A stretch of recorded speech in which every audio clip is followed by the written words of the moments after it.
Welcome back to the Big Jim Show. And it's the return of the Mac. Here it is, return of the Mac. Oh yeah, it's Mack Hansen. Mac Attack, how are you, mate? I'm good, mate. I'm good. How are you? It's good to hear your voice. Buzzing, mate. We're like best mates now, aren't we? Yeah. This is episode 2. Albeit remote. Yeah. I thought we were best, but you actually ghosted me on Instagram. Where? On Instagram. What do you mean ghosted you? What does that mean? I sent you a message. You seen it and didn't reply. Genuinely? When was that? The other week. Couldn't believe it. Right. I'm going to blame right my agency. I'm going to blame my agency because they run it as well. No, yeah. We'll blame it on them, I guess. Yeah, they don't. That sounds too big time. But look, mate, this is a Christmas special. Neither of us have got Christmas hats on, so this episode is going to come out between Christmas and New Year, so we don't want to go too festive, do we? But are you Christmassy when you're away from home or not? I am Christmassy, yeah. I enjoy a good Christmas. Who doesn't? Might hit up the beer tent later here in Galway.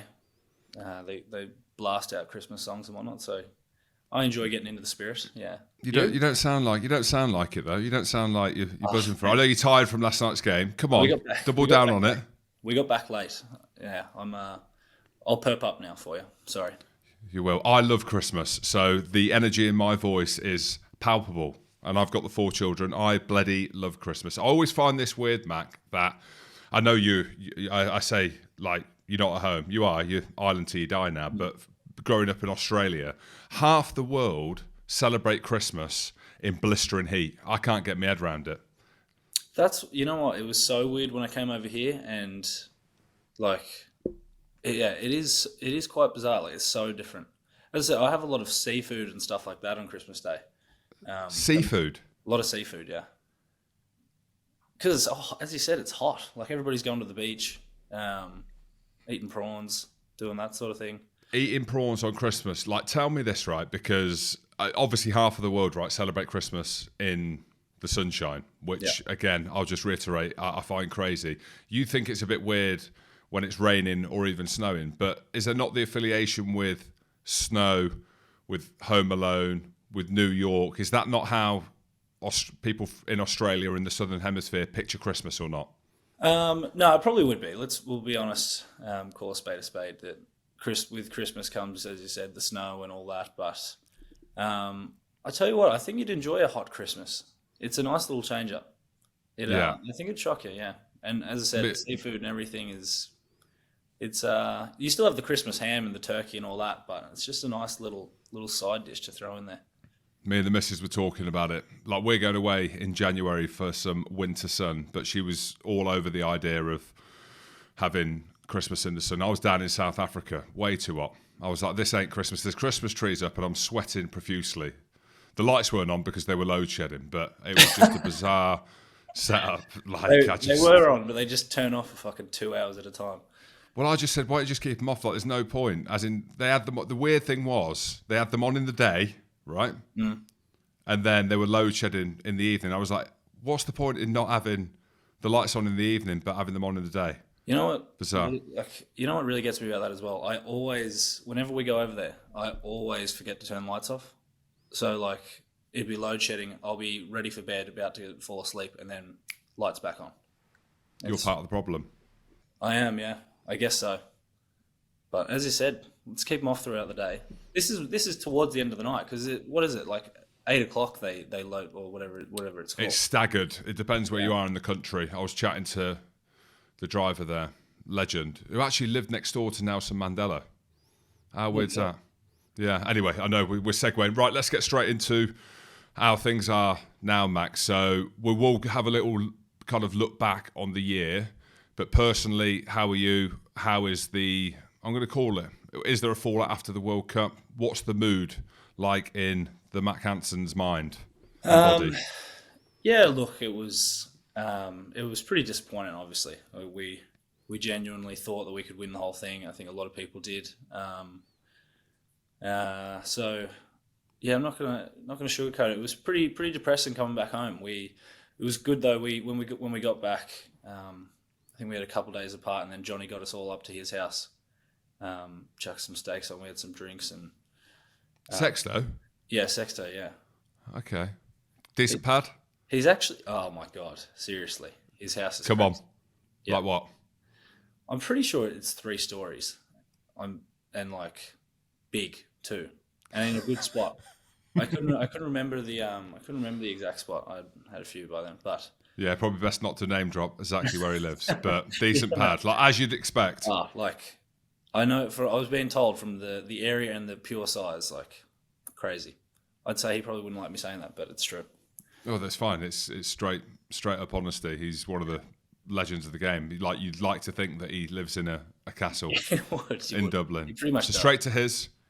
Yep. Yeah, we went to his, had a little reunion, a lot of hugging, a lot of I love yous and whatnot, and Was there, because you know what it's like, right? When you're in this testosterone fueled environment and there's a few beers flowing and people deal with, let's call it grief, in different ways. Like I'm a lover. Like after a few beers, I'm a lover, I'm a hugger, I'm a singer, I'm straight to the karaoke. I'm an I love you man. Yep. If it kicks off, then I'm obviously straight in because I'm hard. But there'll be a few that are like that, but they'll be like, what's Peter O'Mahony like? I don't imagine he's going around saying, you know I what? love you He's after the got a soft quarterfinal. He's got a soft spot. I'm pretty sure I got a couple I love yous I love you too, kid, out of him. Genuinely. Yeah.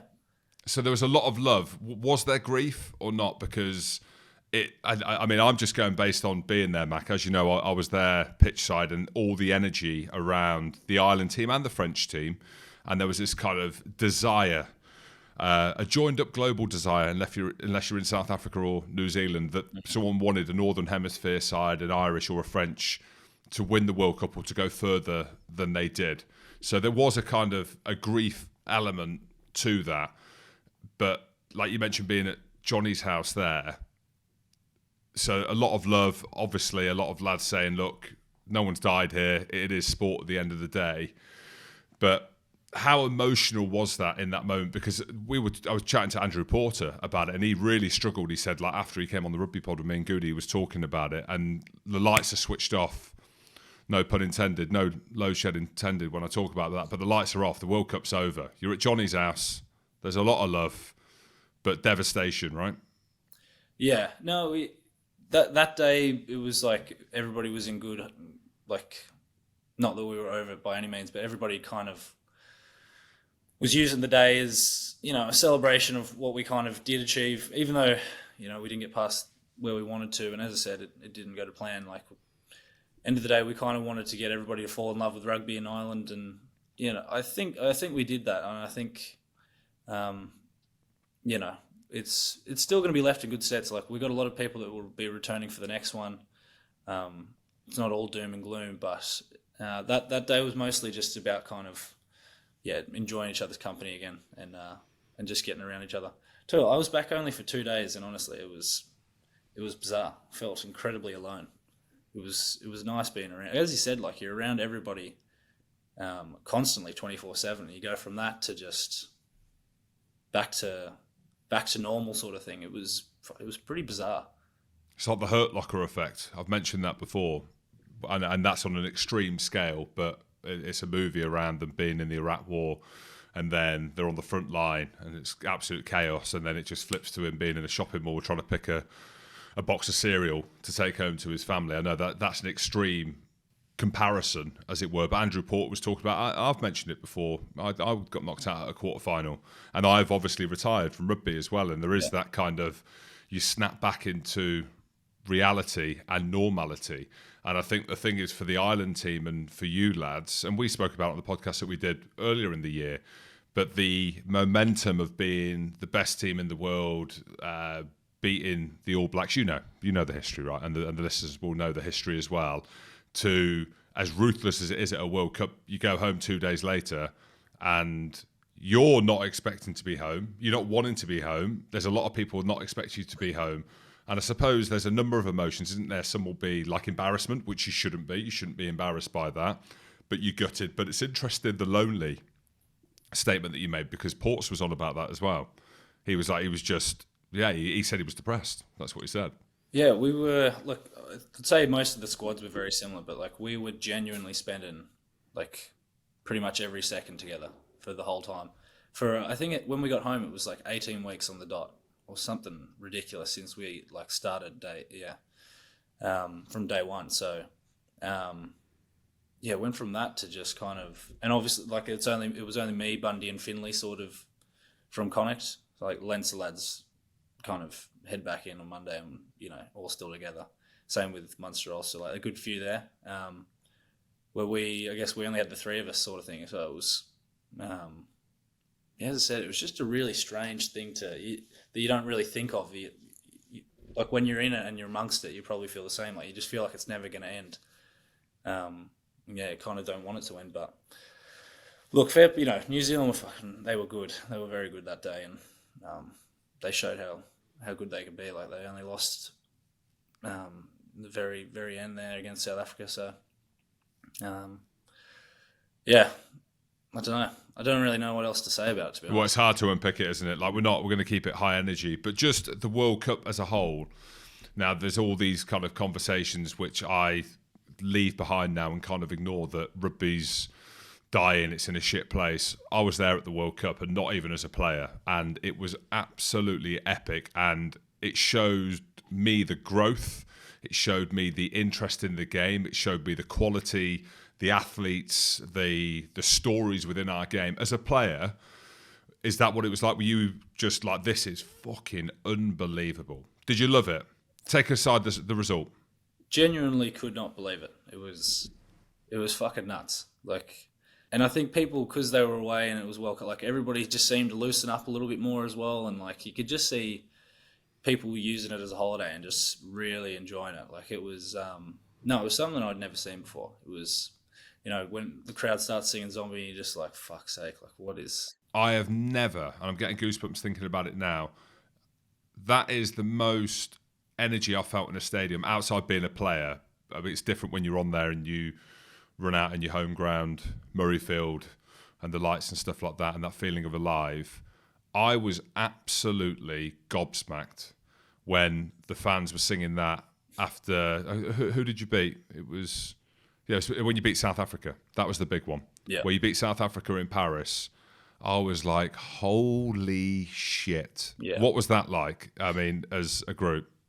No, you nailed it with goosebumps. It was just like we were literally walking around the field just going, like, what the fuck is happening? Like, how good is this? It was just, like, it's something you don't really see in footy. Like, after the games, like, you might get a little cheer and stuff like that, but you know how, like, it just felt like something out of this world sort of thing. It just hadn't been really seen for a while where... To me, it seemed like everybody in Ireland was kind of just in unison, sort of thing, using that song as a way to just show like how together everybody was. Sounds a bit corny, but like that's genuinely what it felt like. It just felt like everybody there was having a great time and had serious belief, and that's what it's all about at the end of the day. It's just having fun and whatnot, and it just seemed like that's what the Irish fans were doing. Not just them as well. Fuck. Like, and we were seeing videos and like the drive in and stuff like that. Like there was so many other aspects to it where you just like, this is actually crazy.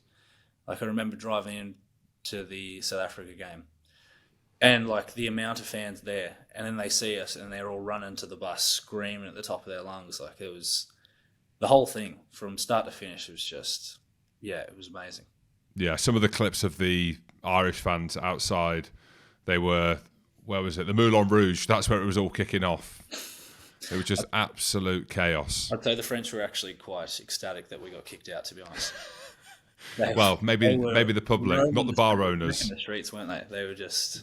It was great to see. Like we were getting Snapchats and... Well, I was getting Snapchats and videos sent to me of holding up traffic or doing mauls against cars and just running an absolute muck. It was... it was cool. Do you think that Ireland as a country were touched by the following and the momentum gathered around the national team? And again, we're not sat here, as we know, you got knocked out in the quarterfinals, but do you think there has been a shift? Not that there needs to be a shift, because I think Ireland are potentially still the number one country in the world in terms of everything that's happening in the background with players coming through, the strength of the regions that you've got, the investment in the teams and stuff like that. But do you genuinely believe that you won the hearts and minds of maybe casual fans that were potentially sitting on the fence around rugby union? Oh, massively. I've had a crazy amount of people here that have said like, oh, I never really watched footy, or supported it much, and then after the World Cup, just jumped on the bandwagon. Like heaps of people. One of my cousins from Cork as well. He started playing footy for the first time and he's well into his 20s. So stuff like that. Like I think a lot of people really got on board with it and showed how much fun that like footy can be supporting it. Like it doesn't have to be all doom and gloom. Like everybody just seemed to jump on the bandwagon and, as I said, just enjoy it instead of kind of worry about everything else around it. And when you do that, like it just makes it so much easier to fall in love with the game. And no, it definitely happened. As I said, yeah, I'd say that participation in rugby has gone through the roof here, and it's a good thing to see. And as you said, we're in good stead. Like we still got a really good team. Obviously missing Johnny is going to be a big loss, but and Keith himself as well. Sorry, like they're two absolute legends of the game that are moving on, but there's still a lot of good people coming through, and a lot of a core group in that squad that will be there for many years. So, no, as long as everybody sticks on board with us, there's plenty more chances to come. Yeah, what did Big Faz say, or what has he said? It must be really difficult because you've been the best team. It's not as if you were third, fourth in the world and you come out of the World Cup and it's a semi-final and it's better than it was. Like you've been the best team over the last year. Like how do you refocus the mind? Like what do you go on to do now? What's the level of appetite with the change of guard without Johnny? Big Faz has signed a new contract. If it's any other team, it's want to win the Six Nations, want to win the Grand Slam, want to do something in that space. But you've done all that. So how do you refocus the mind and the energy to get back into not just domestic rugby like you are now, but internationally? Is it to be world number one again? Like how does it all work? I think for sure that we'll be aiming for that Grand Slam again. I don't think you can get enough of them. Sorry, I know this is probably a tough conversation for you. But, no, look, I think that's what you aim for sure. Like the Six Nations, as I said, if we can get the same support and everybody around us again, that will be the chat when we go in. I'm sure about it. It'll be about getting silverware and trophies back in that cabinet again. That's definitely what they'll be aiming for. And then, if you win a Grand Slam, the rest kind of take care of itself. Like you'll move up the ranks, get back into world number one, whatever it is. I think for us, it's literally just about winning games. That's what it's going to be about. It's going to be about win as many games as we can, and just that's kind of what it was about. Like leading into the World Cup, we just wanted to kind of. Well, the whole thing was Inspire a Nation was our main thing, but we're like, how do we do that? And we do that by just winning. So refocusing, I think, will be easy enough. Everybody in there has a real desire to win. So and I think the first game is France in Paris, isn't it? So look, that's a pretty easy game to get up for as well. Like the French crowd's nuts themselves, so they'll be hurting, we'll be hurting. So it'll be quite easy to refocus, I'd say. Yeah, and how was Big Faz? Has he said anything? I know he's a great people man, great motivator. Has he just left everyone to their own devices and reconvene, or has he reached out? No, I think everybody was a little bit hurt and kind of needed a little bit of time away, himself included. After the game, he just said, lads, unfortunately, this is sport.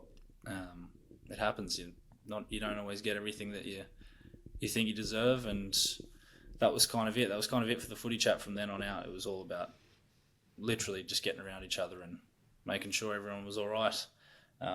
Even though it doesn't sounds like we're talking about a death, really, doesn't it?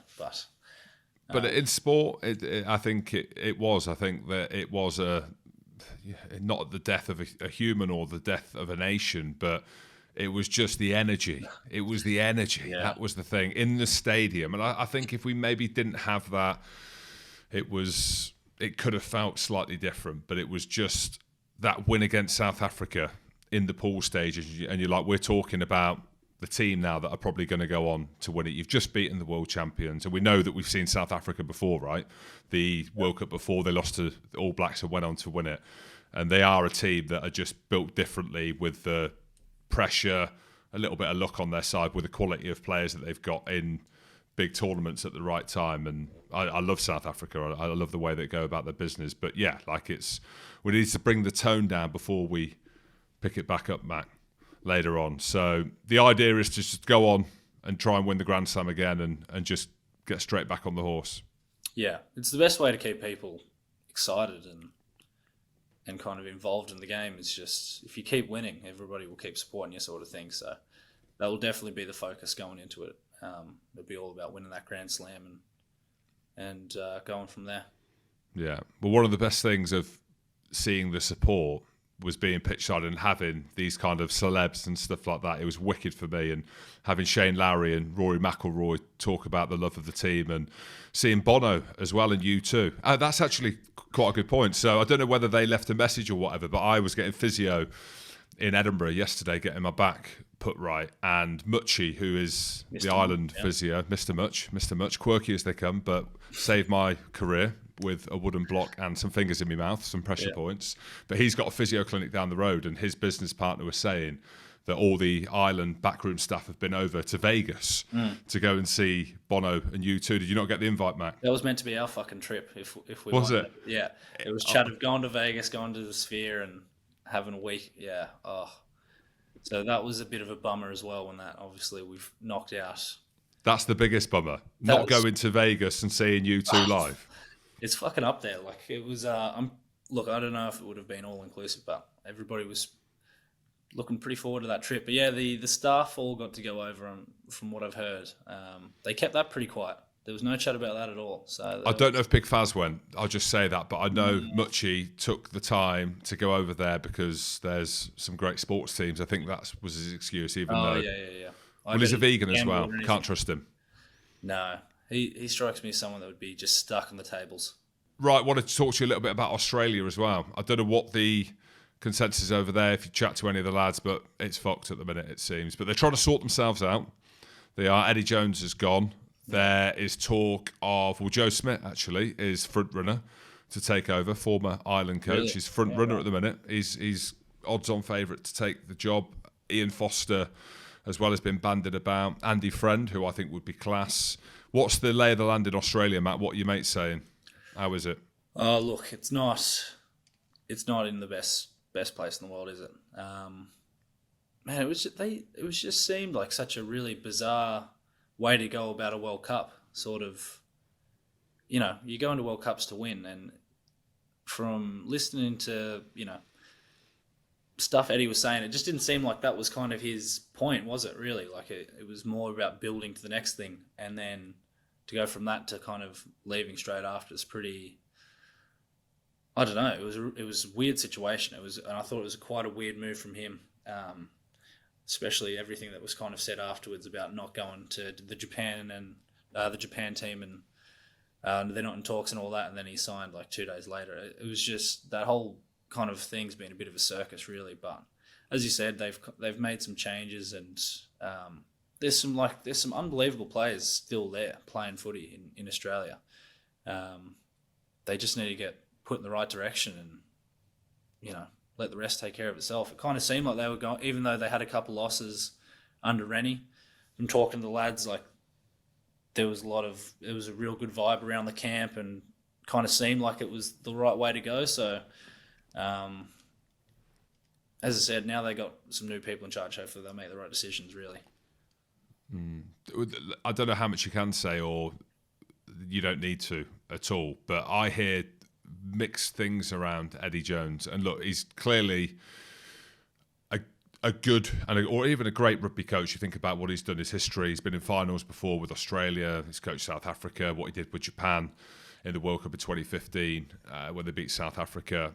You think about his relationship with rugby, but he just seems to have gone nuclear over at the end of his England tenure, the way that was done to then go to Australia, the way that he dealt with that. But genuinely, if you speak to the players, and I don't know whether this is, and you might be the same because you're still a player, you don't really hear anyone come out and say this bloke is not a decent bloke. And I don't know whether that's because they want to keep close, but the wider public, and not that matters, the media or anyone else that is happy to say it, says the complete opposite. You know, the amount of coaches that there's been turned over. And it was such a big move, wasn't it, Mac, to go to Australia for him as an Australian, as a proud Australian, to turn Australia rugby into a powerhouse, which it kind of needs, with the Lions Tour going there in 2 years and the World Cup there in 4 years. And just because it's Australia, right, a proud nation in sport across all different sports, but rugby union especially, but then just to completely implode and see what's happened there. Like another thing, like Australia have lost one of their best players in Mark Nwanganita-Wase to rugby league. Like I just think it's mental. How do you not keep an international of that quality? Is it money? I mean, was it the Eddie Jones effect? Is there anything else that you've heard that's happening there? Because it is in a bit of dire straits at the minute. Yeah, look, I kind of look at it right. They've signed that Suwali from rugby for like $1 million or something like that. From rugby league? I'm pretty sure. Something crazy. Look, don't quote me on any of that, obviously, but... well, I'm happy to say that's what's out there in the media, isn't it? Yeah, that's what... Yeah. So what you're seeing is it's like $1 million plus. He's a great player, obviously. But Mark just signed for however much. You know what I mean? Like, you could have kept Mark, who, as you said, is probably one of their best players at the moment. Probably one of the best wingers going around. Like, he's playing some unbelievable footy. You could have kept him and signed someone else and probably somebody else with the money that you're spending on one player. To me, it doesn't make sense. Like, if you're going to be making those moves, having one like great player is handy, but I don't know, surely you want to keep like a core group of guys that have kind of proved themselves week in, week out as well. And spend your money a bit smarter than that. That was the way I kind of looked at it. I just thought, to not be able to keep him, but throw around all this coin, like massive figures at just one person, it doesn't make sense. And even seeing Michael Hooper, like I don't know whether that was his decision or Eddie's decision. Like nothing's really come out, has it? And now Hoops is saying that he's going to go and play 7, so he's clearly fit still. If to be able to transition from 15s to that, you've got to be extremely fit to do that. Not the stuff around Quay Cooper, but he's a high-profile player that you can maybe talk about that wasn't involved in the World Cup. But did it go deeper than what we saw in Australia, do you think? Or do you think it was just one man making a decision to put this team into transition, to play a load of youngsters? Or do you think it just kind of just all folded like a pack of cards? From what I've heard, I think it was just a shit show all around, to be honest, from start to finish of Eddie, to be honest. I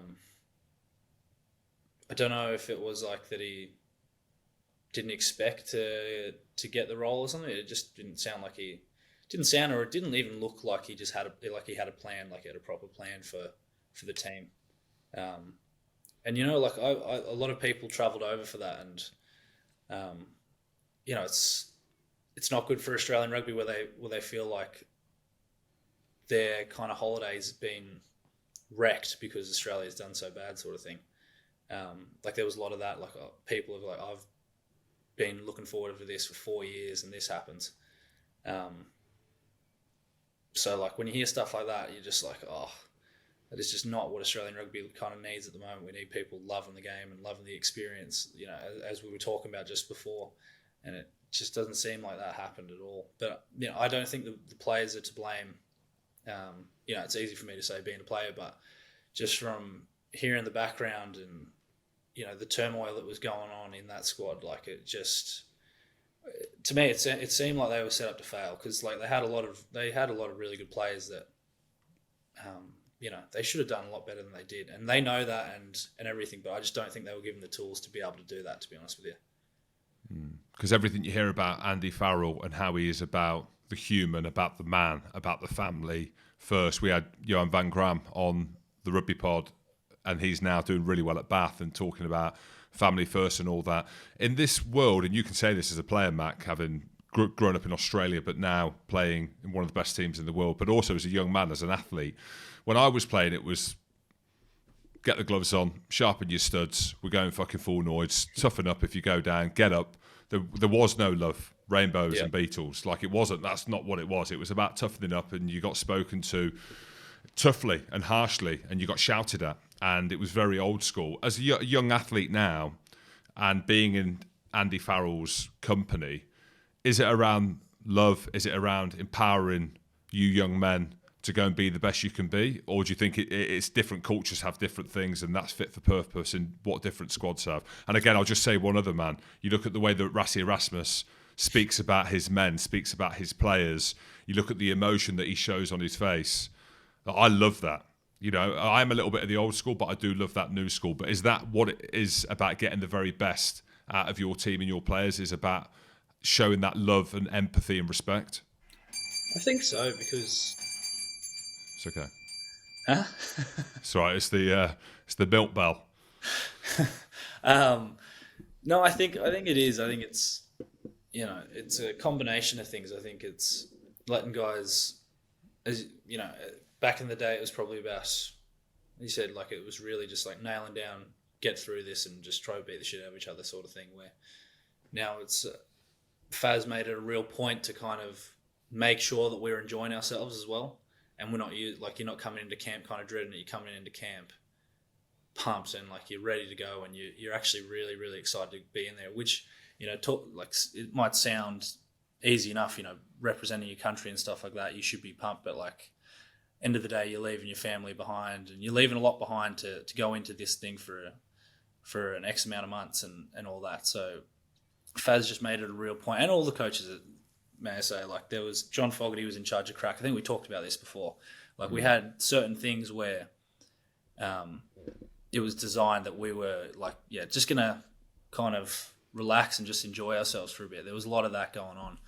And then Faz made it a real point of getting the families involved. So like, the families were flying over for all the games and all that, and put up in the hotels with us. And so, yeah, I think it has changed and it's come a long way. And I think it's for the best, to be honest with you. Like, I was actually going to bring up Razzie myself, and, you know, you just remember the clip of, you know, him bawling his eyes out, crying, talking about Pippi and, you know, what happened with his family and stuff like that. Like, at end of the day, when you see the emotion that like your coaches kind of give to you, and how much that they respect and care for you, all you want to do is play for them, play well for them, and kind of give them everything you got. So, and it's a lot easier to do that when, yeah, to be frank, when they're not a cunt and they're a good person, and you kind of, yeah, you just want to go out and do well for them. In a sport in which you're giving your body to, and that's why our sport is so different, Matt, to a lot of other sports, like that emotional drive, that attachment that you have to these father figures, which are the coaches. Like, you look up to them. I mean, you've got a fucking tattoo of the father figure of Andy Farrell tattooed on your leg. Yeah. I'm exactly the same. And some people might say, well, it's your country. You're playing for your country. But you're in that environment, and the figurehead of that environment is so important. It's undeniable how important that person is at the top, and the love that you need to feel towards that man. He's like your dad, isn't he? There is that attachment to the person that is at the top of the tree. Like, you want to run through a wall. You want to give your body to that man and what he ever says. And just going back to the Australia thing, I think that Eddie Jones, and I'm not one to hit on coaches and hate on coaches and stuff like that, but maybe the Japan environment will work because they have a very different culture. The way that they go about their business is very regimented. It is probably quite old school in terms of discipline and how they view things. I know Eddie speaks Japanese, but the language and stuff like that. So we wish Eddie Jones well in Japan. They're a team that didn't really take off after 2019, the World Cup there. And yeah, it'd be interesting to see where they go. But from an Australian perspective, who would you like to see take the keys? As a rugby fan, I know that you're playing for Ireland, but I know you don't get away from it, that you still have a relationship with Australia. You're from there, you've got mates there. Who do you think would be a good fit? I mean, Joe Smith is the front runner at the minute. Yeah. Coached Ireland. It went really well at Ireland until the end. I heard there was a few cracks happening there, but could he turn it around?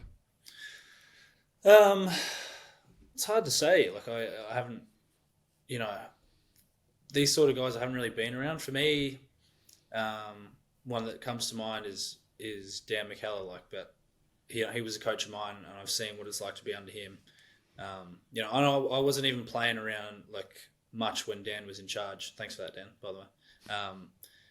But like I still loved and respect Dan a lot throughout the whole thing. Like there was times where I was frustrated with him and I was a bit shitty. I wasn't playing and all that. But end of the day, he was a very good fella, and like so it was kind of easy to let it not slide, but just get on with it and realize You respect him. Yeah, just get on with it, and this is your job, and things aren't always going to go how you plan. So, I think he would have been a really good, add to the team. But I think he kind of came out and said he's not going to do that, didn't he? Yeah, he did, yeah. He's at Leicester. My best mate coaches Leicester and said he's fantastic, not just as a coach, but as a bloke. Yeah. Like as a human being. Again, it's the whole encompassing thing, isn't it? So the fact that he left, didn't he, because of Eddie Jones was there or whatever, whether or not he decided or Eddie didn't want him or whatever. So they're missing a trick not getting him there. But Michael Check has been thrown back in the mix for a second stint. I don't know if he fits, and I love Czechs as well. I mean, but the fact that he's left Argentina, Contepomi's now the boss there. So does that mean that he's going to get back in the mix? I'd kind of like to see an Aussie back in charge, to be honest. For some reason, I don't know what it is. Whenever I could be wrong, I could be putting my foot in my mouth here, but whenever a New Zealand coach has been in charge, it just hasn't seemed to click, sort of thing. I don't know. Robbie Deans. You know what I mean? Like it just don't know. There's something about it that just doesn't seem right. There's people like. Even like Bernie or something like that, he didn't really get his chance to go on and really have a crack at the system, I feel. And who's Bernie? Stephen Larkham. Oh, Stephen Larkham, of course. Yeah, we had him on the show. Yeah, I didn't know it was Bernie. I'd say apparently he doesn't like being called Bernie, actually. So, yeah, we'll call him Bernie then. Yeah, that's better. The Bernie, fact that he said that. You can't say I don't like being called Bernie and then Bernie not expect to be called Bernie. Yeah, I don't know why he's called Bernie, but everybody in Australia would know him as Bernie, I'd say. I think he'd be a good candidate as well. He, give him the crack at the top role. Like Brom's have been doing well. He's kind of proven everywhere he's gone. He's done fairly well. So, as I said, I don't feel like I think he was under checks. Maybe he didn't get, to run it how he probably would have liked as well. So, I think that could be a good one. But end of the day, Joe Schmidt did get results and whatnot. But as I said, I don't know about that, about New Zealander in time. Hey, well, saying don't know is enough. Like that's enough. That says it all. What about Andy Friend? Yeah, I think Friendy would be good. Like if he makes his way back home, he's in that camper van across Europe. I don't know whether he's driving it through. Is he home? Is he? Yeah. He's home. It'd be interesting. I don't know if he'd want to. I don't know if he'd want to do it. Maybe I don't know where he's at in his headspace. To be honest, he's just been on jolly up for the last 6 months, as you said, running around his camper van. So, but no, Friendy's that. To me as well. I found he's that sort of figure that you want at the top, like someone that you can respect, and there's a lot about family and all that, which is as I think it is needs to be a core value, sort of with a head coach. You just need to be able to kind of put away the coach's hat every now and then and just be a good fella, and I think Friendy is that. So there's a couple of good candidates out there for sure, and I guess I kind of contradict myself because everybody obviously got on with Rennie very, very well, but I wonder if they'd ever try maybe just throw him back in there if he'd want to do it. Yeah, mate, it's tough. It's tough, and that's why we say it's a mess in Australia at the minute. You know what I mean? Like we're sat here, I'm a self-proclaimed expert, you're close to the team, and we don't even know. Not that obviously Phil Ward's got big decisions to make, hasn't he? Yeah. And it's now or never. Like there needs to be like a big shift with the Lions tour in a couple of years, and they're going to be hosting a World Cup, so they're going to be desperate to whatever happens now, make that work going forward for the next cycle for sure. No, I don't envy him too much at the moment, to be honest. But I think they'll turn it around. I really do. But they'll need to do something about keeping players like Mark around and stuff like that, and just stop players from going overseas. Like I know the money overseas is huge and it's going to get thrown that way. They just need to find a way to kind of match it. Like I don't know if you've heard, the NRL they've got like a clause now where if they're taking someone from rugby union, it's it's something to do with the salary cap, so I don't think it actually goes over. So they've obviously gone, we're tired of these guys taking ours. Let's work out a way that we can get their players to come over now and use money that way. So, which is a bit terrifying for Wallabies fans and people around Super in general, I'd say, when you hear stuff like that. But that's something that I think Australia would probably need to look into as well, being able to maybe break the salary cap to keep players, let alone poach other ones. Do you think the players there are jealous when they look at the setup over in Europe and now with the Champions Cup and the South African teams being involved? Because when I was a player and when I was a little bit younger and I looked at the super franchises, the likes of when Bernie was playing, when Larkin was playing for the Brumbies, and you had some of the greats playing, like George Smith was there, and you had Ian Sharp, for example, and Drew Mitchell was in his pomp, and Gitz was coming through, and all these players. Super Rugby was massive, and you have the South African franchises and the New Zealand franchises, and now there's this fractured element even to the club game now. Is there a jealousy or an envy of the players when they're looking at, I mean, your game, Ulster versus Connacht, a local derby, is sold out at the Kingspan. It's the Munster-Leinster derbies are almost sold out. They must be looking at thinking, what the hell? Like, this looks unbelievable. Yeah, I haven't talked to them too much on that front, to be honest. But I think, as you said, when you look at it, 100% you'd be jealous when, when you're getting, like, when they're just not getting the numbers and like the stadiums are empty. It'd be pretty draining, kind of running out to that, wouldn't it? Like, the reason you play footy is because you love it, but you also want to, like, I don't know, you want to be supported by people when you're playing for a team that you've kind of, like, a lot of those guys have grown up playing for Brumbies, Waratahs, like all those sort of teams. And I just feel like a lot of the times now in Australia, people would much rather watch it at a pub than go to the games for some reason. So I don't know what's going on there, and that's how it's kind of been for the last couple of years. And definitely when I was at Brumbies, it was starting to become a lot like that as well.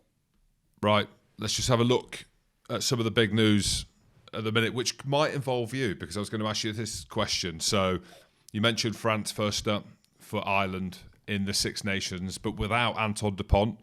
He's off to play sevens for France in the Olympics, which I think is mega for the Olympics. Yeah. Kind of reference Michael Hooper as well, Australian captain or former Australian captain, going to play. Good move, big move. Mac, you're from a sevens background. You could easily switch it on like that to rock up and do it. Keen? Positive? I'd give it a chance. Did you play sevens? Is that your background or not? Or am I just making that up? I've played sevens. You look like a sevens player. I don't know. Maybe because you look like a sevens player. I'll take that, because those lads are shredded. I am not shredded at the moment. I've got a bit of a pudgy gut at the moment. You got a dad bod with no kids. Yeah, pretty much. It's the way forward. I think girls are starting to come around to it. Yeah. I think it's, seeing such high profile people, like, as you said, like Dupont, he's literally the best player in the world, you could say. Going and giving it a crack is going to be monumental for the sevens game. And I think a lot of people are just going to follow suit from here on out, which is, it's cool. Like, how many times and opportunities we get to play in an Olympics, I think that's just going to grow the game in general as well. If sevens is booming, then 15 sort of has to follow suit, I kind of find. Would you do it? I'd do it, yeah. I'd give it a go. I'd get so I can get the rings tattooed on the body somewhere. There you go. Just all about the rings. Starter having the rings on you, isn't it? It is, yeah. Yeah, that's more recognisable than Andy Farrell's here or something. Head. Yeah, on your neck, that is risky. Yeah. Mate, we're going to get on to some questions anyway, because some of them involve tattoos. But that was some big news around Antoine Dupont going. Like, for me, I know Ardie Surveyor got Player of the Year, and I'm a massive Ardie Surveyor fan. Were you looking at that thinking, has Antoine Dupont not won that? Or are you not bothered? Do you not ever think about stuff like that? No, look, Ardie himself is, as you said, like, he's amazing. He's crazy. Like, the things, he just has such, like, the amount of times you think you've tackled him and he just runs another 20 metres or something like that. He's an incredible player, but personally, I thought Dupont's just, another level. He's just crazy good. Like it just seems like you see a really good kid growing up playing school footy and then just running around everyone. Like he does that at an international level. It's just he does, doesn't he, Max? So it's not us building this hype train. I look at him, and when we speak about it, not just for his box kicking off left and right, not just his passing, not just because his interlink play being on the inside, but his carrying, his tackles. Was it you he tackled or not? I can't remember. He's a strong little bastard. I know it from first hand. Prick, he's made me a fucking meme. Like I see that video pop up every couple of weeks and people just giving it to me. It's embarrassing to look back on. But like as you said, he's got it all. Like he's strong, fast, smart. But yeah, I say he's the best player I think that's ever played the game. And you think about some of the names you could go through. I'm not going to list the names. And I know it's right here, right now. I look at Antoine Dupont, I'm like, that there, for an all-rounder, kick, pass, run, tackle, speed, physicality, head switched on, leader, not flustered. For me, I look at him and I'm like, we are witnessing the very best player to have ever played rugby union right now in this moment. Yeah, I think he'd definitely be up there by the end of his career for sure. Like as you said, he's already in conversations now, and he's got plenty more years to play. So it's a scary thought, but no, definitely won't be missing. I think people are always say, "Oh, you want to play the best." And I'd happily not have him in the team. Like I'd rather not play him. Actually, yeah, it'd be great. It'd be good. Be good not having him around. Well, he's not going to be around. So that's big news going into the Six Nations. Other massive news, which came out last week. I don't know what your opinion is on this player. He's one of my favourite players as well. And it isn't RG Snyman, it's Achir Snyman is leaving Munster. Is that how it's actually pronounced, is it? Achir, yeah. At the World Cup, it was hilarious. So I was, as we know, I've mentioned it 3 times on the show already, pitch side. And the South African lads started building this rapport. So Achir came over and I'm like, RG. And then I heard a podcast in the weeks talking about Achir. I was like, who's that? And they're like, oh, that's RG Snyman. I was like, fucking hell, I've called him RG. I mean, it's phonetically says that. I think it's spelt like that. I think that's a fine mistake to make. Well, either way, I only just found out that it's not RG then. So. Oh, did you? There you go. Yeah. Well, that's what we're here to do, is to educate as well as entertain. So he's off. Everybody listening to this podcast besides the South African has just found out it's not actually RG. And don't quote me on Archaea, but it's something like that. It sounds more like that than RG. My goodness me, that was big news. Look, and I'm a big fan of his. I don't know whether or not it's the right move for him to go from the red to the blue. There could be 500,000 reasons why that is the case.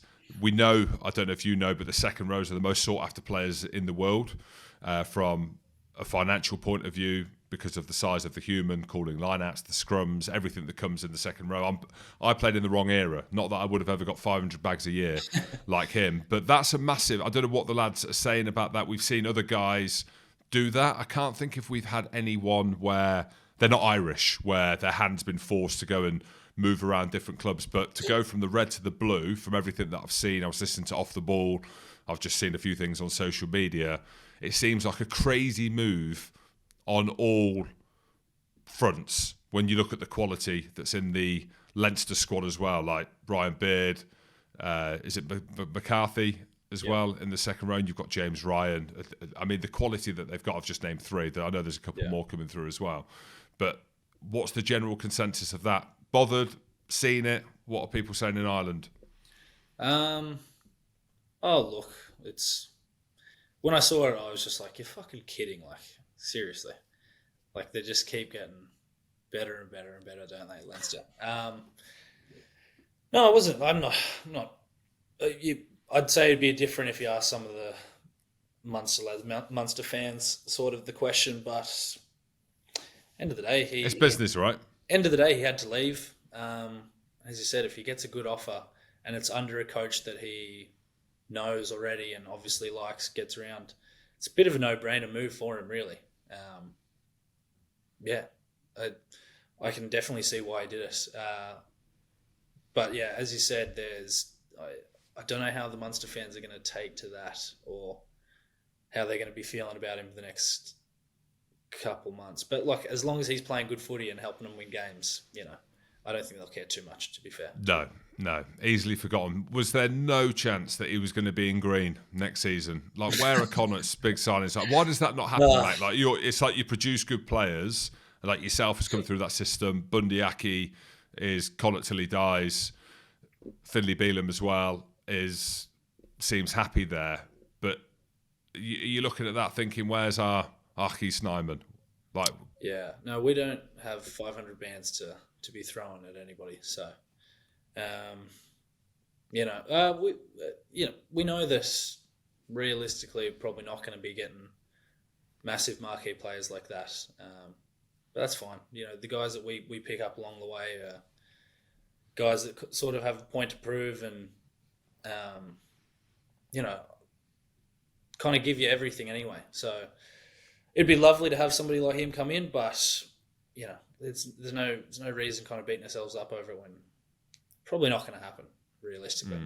But as I said, some of the players that we get and when we bring through are world class anyway, and a lot of the guys that are coming through at the moment, like, we're in a good place, and even though we've had a couple losses on the trot here, a couple tough away losses and a big loss at home, we're still in good stead, and still our hopes are high. So that's the good thing about Connacht. You kind of, even with backs to the wall, you kind of never give up. It's the feeling around not only the sports ground, but probably Galway itself. Being in the West, it's not the easiest place to live. So everybody's kind of grown up with that chip on their shoulder, sort of thing. Yeah, underdog mentality as well. Yeah.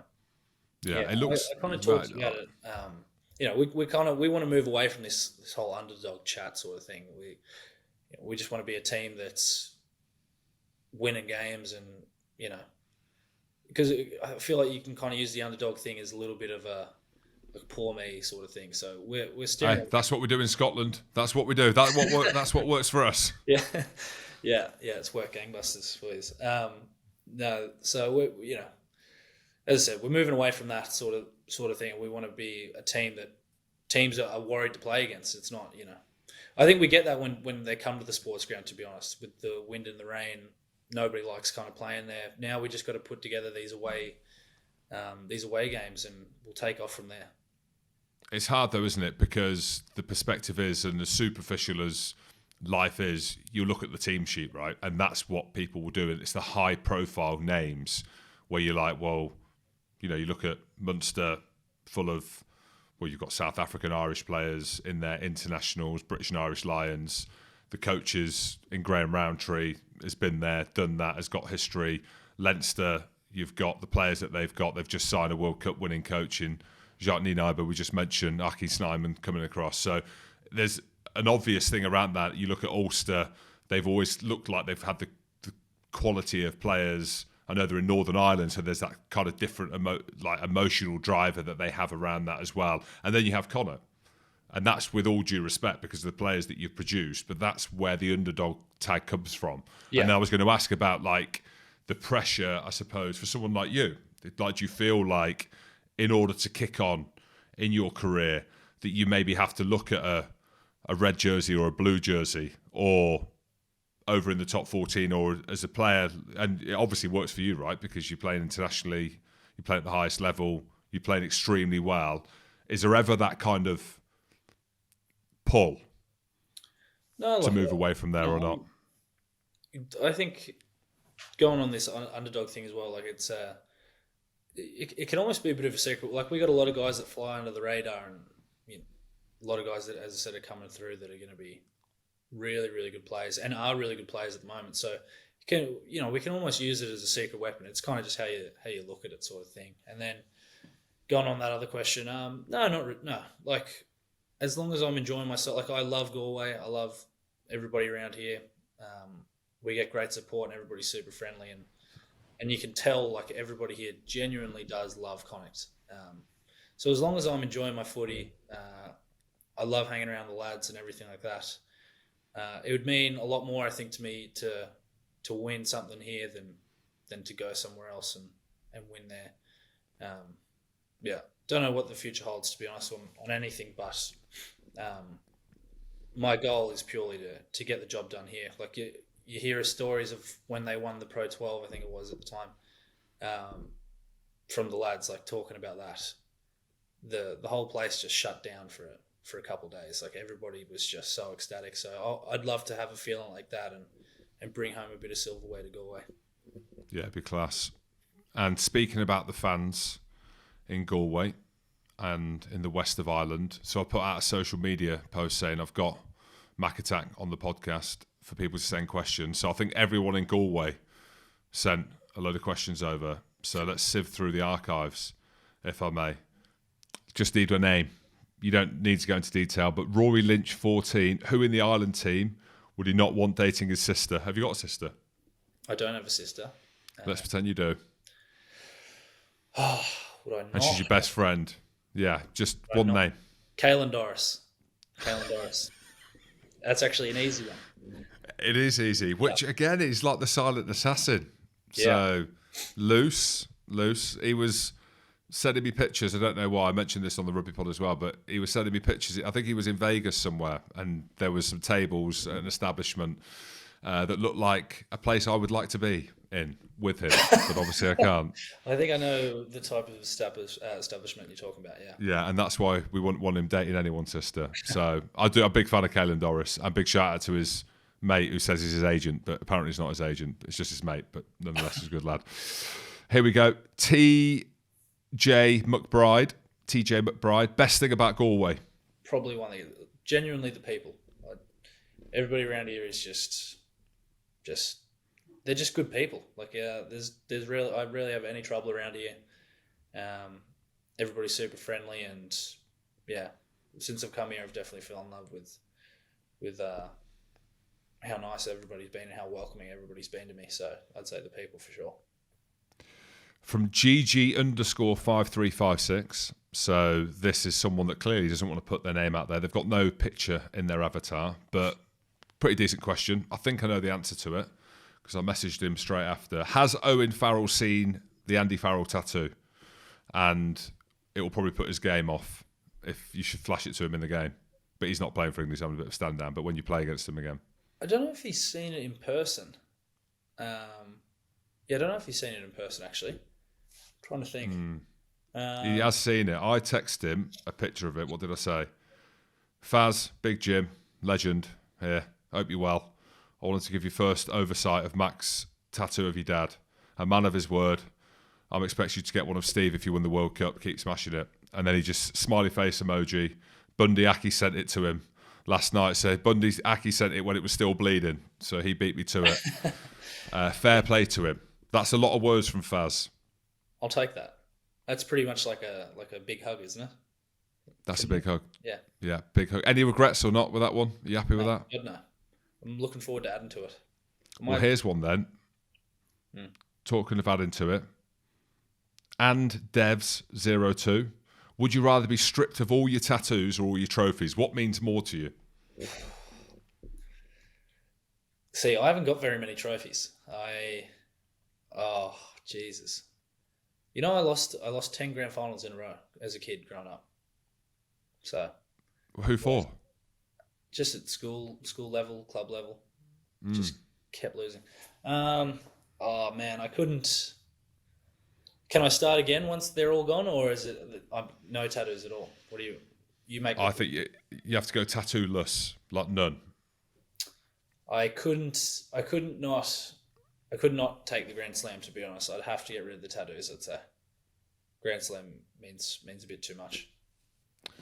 Right, last one. There's a load more, so maybe next time we'll go through all of them. But this is from Baz at B_Irish Japan. And this was a heinous crime that was witnessed after the World Cup. You know where I'm going with this. It was on TV.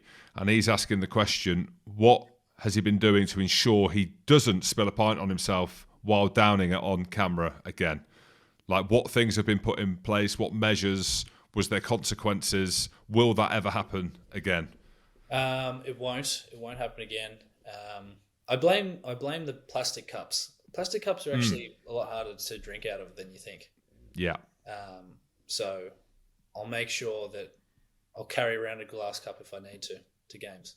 Hopefully, I'll be playing in the games and not drinking piss on the sideline. But that I blame the cup that I was using. Right, Mac, we'll wrap it up, mate. That was absolutely class. Merry Christmas. Happy New Year. Yep, to you too, mate. Looking forward to seeing you. We've got to say thank you to the listeners as well. Can you get them to like and subscribe, please, Matt? Because we need to get more interaction and boost the algorithm. So sell them the show, please. It's just a fucking good show. Just fucking do it.